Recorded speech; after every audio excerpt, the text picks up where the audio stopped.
Sir ಇದು ಈ ಈ ಪರಿಸ್ಥಿತಿ ಈ ಸ್ಥಿತಿಗತಿಗಳೆಲ್ಲ ಯಶ್ ಅವ್ರ ಗಮನಕ್ಕಿದೆಯಾ ಅಂತ? ಅದು ನನಗೆ ಹೆಂಗೆ ಹೇಳೋಕ್ಕಾಗುತ್ತೆ ಮೇಡಮ್, ನನಗಮ್ಮ ಒಂದು ಒಟ್ಟಿನಲ್ಲಿ ಗೊತ್ತಿರುತ್ತೆ ಅನ್ಸುತ್ತೆ ಮೇಡಮ್. ಯಾಕೆಂದರೆ ಆ ವ್ಯಕ್ತಿ ಪ್ರತಿಯೊಂದ್ರಿಗೆ ಇನ್ವಾಲ್ವ್ ಆಗೋದ್ರಿಂದ 90% ಗೊತ್ತಿರುತ್ತೆ. ಆಮೇಲೆ ನಾವು ಹೇಳೋದು ನಂಬರ್ ಆಫ್ ಮೂವೀಸ್ಗಳ್ನ ಜಾಸ್ತಿ ಮಾಡಬೇಕು. ಈಗ ಈಗ ಅವ್ರು ಏನಾಗುತ್ತೆ, ಅವ್ರು ಮಾಡೋ ಸ್ಕೇಲ್ ಮೂವಿಗಳ್ನು ಈಗ ನಾವು ಮಾಡಿದ್ವು ಮೇಡಮ್. ಭೀಮಾ ಅಂತ ನಾವೇ ಒಂದು ಮೂವಿ ಮಾಡಿದ್ವು. ನಮಗೆ ಸಿನಿಮಾನ ನಾವು ಕುಂಬಳಕಾಯಿ ಹೊಡೆದು 1 ವರ್ಷ ವೆಯ್ಟ್ ಮಾಡಿದ್ದೀವಿ. ಕೆಲವೊಂದೆಲ್ಲ ನಮ್ಮ ಒಳಗಡೆ ಟೀಮಲ್ಲಿ ಗೊತ್ತಿರ್ತದೆ, ನಮ್ಮಲ್ಲಿ ಕೆಲವೊಂದು ಪ್ಲಸ್ಸು ಮೈನಸ್ಸು ನಮಗೆ ಗೊತ್ತಿರ್ತದೆ. ಸಿನಿಮಾಗಳು ಬೇಗ ಇವತ್ತಿನ ಇದರಲ್ಲಿ ಮಾಡೋಕ್ಕಾಗ್ತಿಲ್ಲ. ಅದು ಅದಕ್ಕೆ ಒಂದು ಆಯಾಮಗಳು ಬೇರೆ ಬೇರೆ ರೀತಿ ಇದ್ದಾವೆ. ಅದನ್ನು ಎಲ್ಲ ಪ್ರತಿಯೊಂದು ನಾವು ಹೇಳೋಕ್ಕೆ ಹೋದರೆ ಅದು ಎಷ್ಟೋ ಜನಗಳಿಗೆ ಅರ್ಥ ಆಗಲ್ಲ. ಇವಾಗ ಸಿನಿಮಾಗಳ್ನ ಅದೆಲ್ಲ ಬದಿ ಗೊತ್ತು, ನಾವು ಸಿನಿಮಾ ಮಾಡಬೇಕು. ಮೇಲೆ ಅಟ್ಲೀಸ್ಟು 1 ವರ್ಷದಲ್ಲಿ ಇರೋದು 1-2 ಸಿನಿಮಾಗಳು ಬಂತು ಅಂತ ಅಂದರೆ ನಿಮಗೆ ಪ್ಲಸ್ ಆಗ್ತದೆ. ಯಾರು ಮಾಡ್ತಾನೆ ಇಲ್ವಲ್ಲ ಸರ್? ಯಾರು ಮಾಡ್ತಾ ಇಲ್ಲ, ಅದೇ ಪ್ಲಸ್. ಅದೇ ನಮಗೆ ಈಗ ನೆಕ್ಸ್ಟ್ ಈಗ ನೋಡಿ, ಟಾಕ್ಸಿಕ್ ಆದಮೇಲೆ ಕನ್ನಡದಲ್ಲಿ ಯಾವ ಸಿನಿಮಾ ಇದೆ ಮೇಡಮ್? ಅಂದರೆ ಈ ಮಟ್ಟಕ್ಕೆ ದೊಡ್ಡ ಮಟ್ಟದಲ್ಲಿ ಬರೋದು ಯಾವ ಸಿನಿಮಾ ಇದೆ? ನಾರ್ಮಲ್ ಮೂವಿಗಳು ಇದಾವೆ ಅಷ್ಟೇ. ನಾರ್ಮಲ್ ಮೂವಿ ಒಂದು 5 ಕೋಟಿ 6 ಕೋಟಿ ಇಲ್ಲ 10 ಕೋಟಿ ಬರೋಂಥ ಮೂವಿಗಳಿದೆ. ಅದೆಲ್ಲ ನಿಮಗೆ ಇಷ್ಟು ಚಿತ್ರಮಂದಿರಗಳಿಗೆ ಯಾವುದೂ ಇಲ್ಲ, ಸಾಕೋಕ್ಕಾಗಲ್ಲ ನಮಗೆ. ಇಷ್ಟು ಚಿತ್ರಮಂದಿರಗಳನ್ನ ನಿಮಗೆ ಒಂದು ಊರಲ್ಲಿ 2 ಥಿಯೇಟ್ರ್. ಈಗ ನೋಡಿ ಟಾಕ್ಸಿಕ್ಕು ಒಂದೊಂದು ಊರಲ್ಲಿ ಆಲ್ಮೋಸ್ಟ್ ಎಲ್ಲ ಕಡೆ 2 ಈಗ ದಾವಣಗೆರೆ 3 ಥಿಯೇಟ್ರ್ ಹಾಕಿದ್ದಾರೆ, ಮಂಡ್ಯ 2 ಥಿಯೇಟ್ರ್ ಹಾಕಿದ್ದಾರೆ, ಮೈಸೂರಲ್ಲಿ 5 ಥಿಯೇಟ್ರ್ ಹಾಕಿದ್ದಾರೆ, ಬೆಂಗಳೂರಲ್ಲಿ ಎಷ್ಟು ಥಿಯೇಟ್ರ್ ಇದೆ ಅಷ್ಟು ಥಿಯೇಟ್ರ್ ಹಾಕಿದ್ದಾರೆ. ಅಂದರೆ ಈ ಮಟ್ಟನ ಸಿನಿಮಾ ಬಂದಾಗ ಎಲ್ಲ ಥಿಯೇಟ್ರ್ಗಳ್ನ ಸಾಕುತ್ತೆ. ನಿಮಗೆ ನಾರ್ಮಲ್ಲು ಸಿನಿಮಾ ಮಾಡಿಬಿಟ್ಟು ನಿಮಗೆ ಹೋಗ್ಬಿಟ್ಟು ಈಗ ನಾನು ಈಗ ಯಾವುದೋ ಒಂದು ತುಮಕೂರಲ್ಲಿ 2 ಥಿಯೇಟ್ರ್ ಹಾಕೋಕ್ಕಾಗುತ್ತಾ? ಹಾಕೋಕ್ಕಾಗಲ್ಲ. ಅವಾಗ ಆಬ್ವಿಯಸ್ಲಿ ಏನಾಗುತ್ತೆ, 1 ಥಿಯೇಟ್ರ್ ಸಿನಿಮಾ ಸಿಗುತ್ತೆ, 2 ಥಿಯೇಟ್ರ್ ಸಿನಿಮಾ ಇರೋಲ್ಲ. ಹಂಗಾಗಿ ಸಿನಿಮಾ ಫ್ಲೋಗಳು ಜಾಸ್ತಿ ಬರಬೇಕು, ನಂಬರ್ ಆಫ್ ಮೂವೀಸ್ಗಳು ಜಾಸ್ತಿ ಬರಬೇಕು, ಪ್ರತಿ ವಾರನೂ ಸಿನಿಮಾಗಳು ಇರಬೇಕು. ಸಿನಿಮಾಗಳ ಕೊರತೆ ನಿಮಗೆ ಇದು ಡೈರೆಕ್ಟ್ಲಿ ಪ್ರಪೋರ್ಷನಲ್ಲು. ನಿಮಗೆ ಸಿನಿಮಾಗಳು ಕೊರತೆ ನಿಮಗೆ ಜಾಸ್ತಿ ಆದಷ್ಟು ನಿಮಗೆ ಚಿತ್ರಮಂದಿರಗಳಿಗೆ ಲಾಸು ಜಾಸ್ತಿ ಆಗುತ್ತೆ.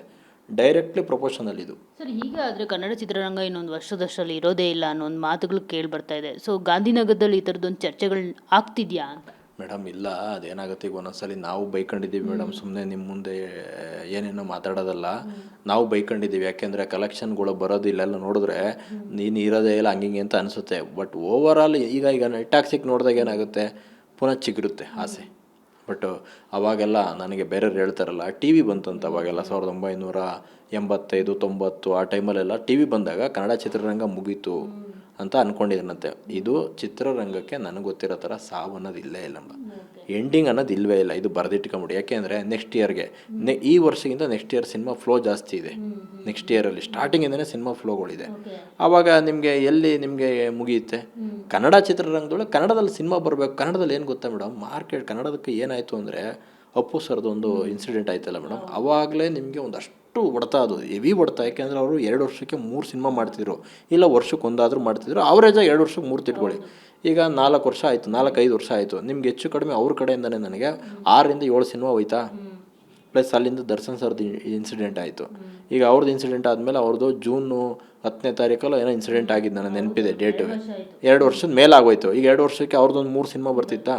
ಅದು ಇವರಿಬ್ಬರದ್ದು ಹೆಂಗೆ ಅಂತ ಅಂದರೆ, ಸಿನಿಮಾ ಇವರು ರೆಗ್ಯುಲರಾಗಿ ಮಾಡ್ತಿದ್ದವ್ರೆ. ಹಾಗಾಗಿ ಕನ್ನಡಕ್ಕೆ ಹೆವಿ ಎಫೆಕ್ಟ್ ಆಗಿದ್ದಿಲ್ದೇನೆ. ಈಗ ನೆಕ್ಸ್ಟ್ ಈಗ ದರ್ಶನ್ ಸರ್ದೆಲ್ಲ ಒಳ್ಳೇದಾಗಿ ಬಂತು ಅಂತಂದರೆ ಅವ್ರ ಸಿನಿಮಾಗಳು ಮಾಡೇ ಮಾಡ್ತಾರೆ. ಇನ್ನು ಸುದೀಪ್ ಸರ್ ಇದ್ದಾರೆ ನಮ್ಮಲ್ಲಿ, ಇನ್ನು ಬೇಜಾನ್ ಜನ ಇದ್ದಾರೆ ಮೇಡಮ್ ನಮ್ಮಲ್ಲೆಲ್ಲರೂ. ಕನ್ನಡ ಚಿತ್ರರಂಗಕ್ಕೆ ಪ್ಯಾನ್ ಇಂಡಿಯಾ ಎಫೆಕ್ಟ್ ಏನಾದರೂ ಆಯಿತಾ ಅಂತ ಒಂದು ಪ್ರಶ್ನೆ. ಯಾಕಂದರೆ ಈ KGF ಆದಮೇಲೆ ಹೇಗಾಯಿತು ಅಂತ ಅಂದರೆ, ಯಾವುದೇ ಕನ್ನಡ ಪಿಕ್ಚರ್ ಬರಲಿ ಅದನ್ನು KGF ಥರ ಮಾಡೋದು, ಅದರ್ವೈಸ್ ಜನ ನಿರೀಕ್ಷೆನೂ KGF ಥರ ಇರಲೇಬೇಕು ಅನ್ನೋ ಒಂದು ನಿರೀಕ್ಷೆ ಇಟ್ಕೊಂಡು ಬರ್ತಾಯಿದ್ರು. ಅದು ಯಾವಾಗ ಇರ್ತಿರ್ಲಿಲ್ವೋ ಅವರು ಕನ್ನಡ ಸಿನಿಮಾಗಳನ್ನ ನೋಡೋದೇ ಬಿಟ್ಬಿಟ್ರು. ಇದು ಎಲ್ಲವೂ ಕೂಡ ಪ್ಯಾನ್ ಇಂಡಿಯಾ ಸಿನಿಮಾಗಳ ಎಫೆಕ್ಟ್ ಅನ್ನೋದು ಒಂದು ಮಾತು ಕೂಡ ಕೇಳಿ ಬರ್ತಿರೋವಂಥದ್ದು. ಸೊ ಅದ್ರ ಬಗ್ಗೆ ನಿಮ್ಮ ಒಪಿನಿಯನ್ ಏನು? ಯಾಕಂದರೆ ಆವಾಗ ಪ್ಯಾನ್ ಇಂಡಿಯಾ ಸಿನಿಮಾಗಳು ಇರಲಿಲ್ಲ, ಎಲ್ಲ ಕನ್ನಡದ ಮಟ್ಟಿಗೆ ನೋಡಿಕೊಂಡು ಆರಾಮಾಗಿ ಇರ್ತಾಯಿದ್ರು. ಎಲ್ಲನೂ ಕನ್ನಡದ ಮಟ್ಟಿಗೆ ಅವ್ರಿಗೆ ಕಲೆಕ್ಷನ್ ಕೂಡ ಆಗ್ತಾಯಿತ್ತು. ಸೊ ಈ ಪ್ಯಾನ್ ಇಂಡಿಯಾ ಕಾನ್ಸೆಪ್ಟ್ ಬಂದ್ಬಿಟ್ಟು ಇವಾಗ ಎಲ್ಲದನ್ನು ಹಾಳು ಮಾಡ್ತು ಅನ್ನೋ ಒಂದು ಮಾತು ಕೇಳಿ ಬರುತ್ತೆ. ಮೇಡಮ್ ನೋಡಿ, ಪ್ಯಾನ್ ಇಂಡಿಯಾಗಳದ್ದು ಕಾನ್ಸೆಪ್ಟು ಆ್ಯಕ್ಚುಲಿ ಅದು ಒಂದು ರೀತಿ ಒಳ್ಳೆಯದೇ. ಬಟ್ ನಮ್ಮ ಕನ್ನಡಕ್ಕೆ ಮೊದಲು ನಾವು ಕನ್ನಡಕ್ಕೆ ಅಂತ ಸಿನಿಮಾ ಮಾಡಬೇಕು, ಅದು ಆಟೋಮೆಟಿಕ್ ಪ್ಯಾನ್ ಇಂಡಿಯಾ ಆಗುತ್ತೆ. ಈಗ ನನಗೆ ಉದಯ್ ಮೆಹ್ತಾ ಸರು ನನಗೆ ತುಂಬ ಆತ್ಮೀಯರು. ಇದ್ರ ಬಗ್ಗೆ ಅವ್ರನ್ನ ಯಾವಾಗಾರ ನೀವು ಒಂದು ಕೇಳಿದ್ರೆ ಅವ್ರು 100% ಹೇಳ್ತಾರೆ. ಅವ್ರಿಗೆ ಎಫೆಕ್ಟ್ ಆಗಿದ್ದೆ ಈ ಪ್ಯಾನ್ ಇಂಡಿಯಾ ಅನ್ನೋ ಕಾನ್ಸೆಪ್ಟಿಂದನೇ. ಅವ್ರು ಮೊನ್ನೆ ಯಾವುದೋ ಒಂದು ಚಿಟ್ಚಾಟ್ ಕೊಟ್ಟಿದ್ದಾರೆ, ನಾನು ಈಗ ಒಂದು 2 ಡೇಸಲ್ಲಿ ನೋಡ್ತಾ ಇದ್ದೆ. ಅವರು ಅದರಲ್ಲಿ ನೀಟಾಗಿ ಹೇಳಿದ್ದಾರೆ, ಪ್ಯಾನ್ ಇಂಡಿಯಾಗಳು ಸಿನಿಮಾ ಹೆಂಗಿರ್ತದೆ ಅದ್ರ ಮೇಲೆ ಮೇಡಮ್. ಈಗ ಪ್ಯಾನ್ ಇಂಡಿಯಾ ಪ್ಲಸ್ಸು ಅಲ್ಲ ಮೈನಸ್ಸು ಅಲ್ಲ ಅಂತ ಹೇಳೋಕ್ಕಾಗಲ್ಲ. ಈಗ ಕಾಂತಾರಾಗೆ ಹೆವಿ ಪ್ಲಸ್ ಆಯಿತು, ಮಾರ್ಟಿನ್ಗೆ ಹೆವಿ ಮೈನಸ್ ಆಯಿತು, KDಗೆ ಹೆವಿ ಮೈನಸ್ ಆಯಿತು. ಆಮೇಲೆ ಇನ್ನೊಂದು ಯಾವುದೋ ಸಿನಿಮಾ ಮೊನ್ನೆ ಬಂದಿತ್ತು, ಅದೊಂದು ಮೈನಸ್ ಆಯಿತು. ನಿಮಗೆ ಖರ್ಚು ಜಾಸ್ತಿ ಆಗ್ತದೆ ಅವಾಗ. ಕಾಂತಾರ ಸಿನಿಮಾ ಅವರು ಪ್ಯಾನ್ ಇಂಡಿಯಾ ಅಂತ ಅನೌನ್ಸ್ ಮಾಡಿರಲಿಲ್ಲ. ಫಸ್ಟ್ ಕನ್ನಡದಲ್ಲಿ ರಿಸಲ್ಟ್ ತಗೊಂಡ್ರು. ಕಾಂತಾರ ಸಿಕ್ಕಿದ ಕ್ರೇಜಿಂದ ಅವ್ರು ರಿಲೀಸ್ ಮಾಡಿದ್ರು, ಮತ್ತು ಅವರು ಹೇಳ್ದಂತೆ ಮಾಡಿದ್ರು ಆ ಸಿನಿಮಾನ. ಕಂಟೆಂಟ್ ಕೂಡ ಚೆನ್ನಾಗಿತ್ತು. ಆದರೆ ಈ ಬೇರೆ ಎಲ್ಲ ಸಿನಿಮಾಗಳೇನಿದೆ, ಸೊ ಕಂತೆಗೆ ತಕ್ಕಂತೆ ಬಂತೆ ಇರಲಿಲ್ಲ ಅಲ್ಲಿ, ಸುಮ್ಮನೆ ಹೇಳಿದ್ರು ಅಷ್ಟೇ. ಆಮೇಲೆ ಒಂದೊಂದು ಸಿನಿಮಾಗಳು ಪ್ಯಾನ್ ಇಂಡಿಯಾ ವೈಡ್ ರಿಲೀಸ್ ಮಾಡ್ತೀವಿ ಅಂತಾರೆ, ನೋಡಿದ್ರೆ ಕನ್ನಡದಲ್ಲಿ ಮಾತ್ರ ರಿಲೀಸ್ ಆಗಿರುತ್ತೆ, ತೆಲುಗುನಲ್ಲಿ ತಮಿಳಲ್ಲಿ ರಿಲೀಸ್ ಆಗೇ ಇರೋದಿಲ್ಲ. ಅದು ಯಾವಾಗ ಬಂತು ಹೋಯ್ತು ಅನ್ನೋದು ಗೊತ್ತೇ ಆಗಿರೋದಿಲ್ಲ, ಡಬ್ಬಿಂಗ್ ಚೆನ್ನಾಗಿ ಆಗಿರೋದಿಲ್ಲ. ಯಾಕೆ ಅನೌನ್ಸ್ ಮಾಡ್ತಾರೆ, ಯಾಕೆ ರಿಲೀಸ್ ಮಾಡಲ್ಲ ಅನ್ನೋದೊಂದು ಪ್ರಶ್ನೆ ಕೂಡ ಕನ್ನಡ ಚಿತ್ರ. ಇವಾಗ ನೋಡಿ ಮೇಡಮ್, ಈಗ ಅದನ್ನೇ ನಾನು ಹೇಳಕ್ಕೆ ಬಂದೆ. ಈಗ ಕಾಂತಾರ ಫಸ್ಟ್ ಪಾರ್ಟ್ ಇದೆಯಲ್ಲ, ಅಂದರೆ 2022ರಲ್ಲಿ ರಿಲೀಸ್, ಅದು ಕನ್ನಡಕ್ಕೆ ಅಂತಲೇ ಮಾಡಿದ ಸಿನಿಮಾ.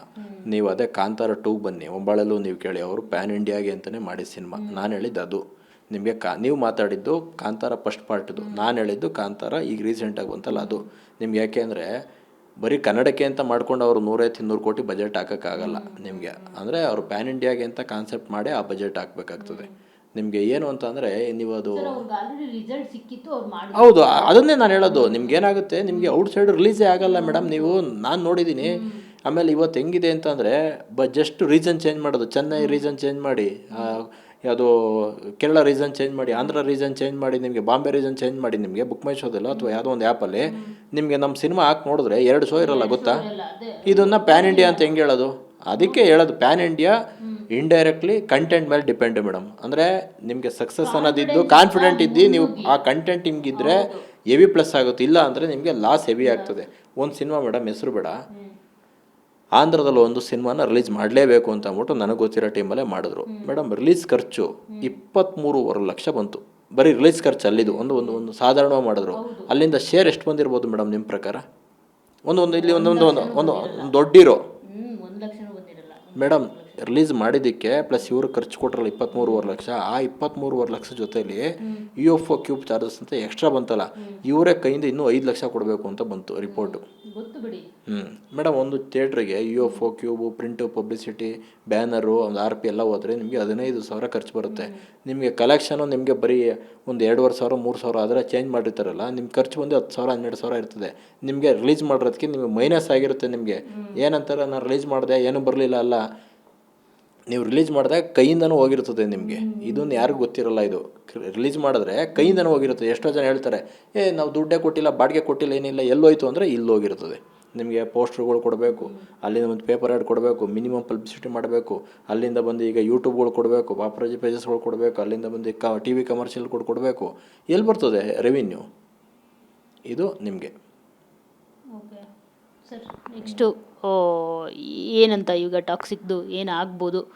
ಮತ್ತೊಂದು ಚರಿತ್ರೆ ಬರೆಯುತ್ತಾ ಟಾಕ್ಸಿಕ್ ಸಿನಿಮಾ ಹೇಗೆ ಅಂತ? ಬರೀಲಿ ಮೇಡಮ್, ನಮ್ಮ ಕನ್ನಡ ಸಿನಿಮಾ ಅಲ್ವಾ ಮೇಡಮ್. ಬರೆದ್ರೆ ನಾವು ಹೆಮ್ಮೆಯಿಂದ ಹೇಳ್ಕೊಬೋದು. ಬರೀಲಿ ಸಿನಿಮಾ, ದೊಡ್ಡ ಚರಿತ್ರೆ ಎಲ್ಲ ಮೆಗಾ ಬ್ಲಾಕ್ ಬಸ್ಟರ್ ಆಗಲಿ ಅನ್ನೋದೇ ನನ್ನ ಆಶಯ. ಆಗಲಿ ಒಳ್ಳೇದಾಗಲಿ ಆ ಚಿತ್ರಕ್ಕೆ, ಅಷ್ಟೇ. Okay, thank you so much sir. Thank you madam, thank you. So ನೋಡಿದ್ರಲ್ಲ, ಇದಿಷ್ಟು ಪ್ರದರ್ಶಕರಾದ ಜಗದೀಶ್ ಅವರ ಮಾತು. ಕ್ಯಾಮ್ರಾ ಪರ್ಸನ್ ಮಹಾದೇವ್ ಜೊತೆ ಮಂಗಳರಾಜ್ ಗೋಪಾಲ್, ಚಿವಿನೇನ್, ಬೆಂಗಳೂರು.